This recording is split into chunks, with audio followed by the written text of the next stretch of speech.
Welcome to the Ecoleave employee tutorial.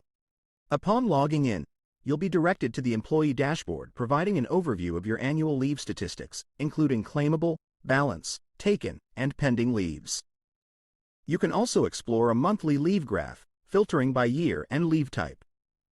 Furthermore, you'll find a list of upcoming holidays and a section displaying who is on leave for the current day. At the bottom, you'll find the My Summary section, which offers a comprehensive view of your annual leave, rest days, and public holidays.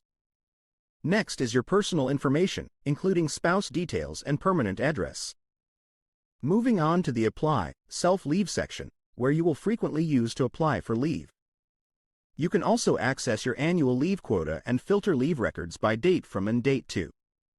This section allows you to track the status of your leaves and view your leave summary and replacement leaves. Next, in the View All Leaves section, you can view all leaves depending on your permission, filtering by leave type, branch, department, and category. Finally, under the Yearly Entitlements section, you'll find My Leave Summary, All Leaves Summary, and Replacement Leave. Thank you for exploring this preview. For further assistance, please contact us at 03-214-87670 or 012-203-7670.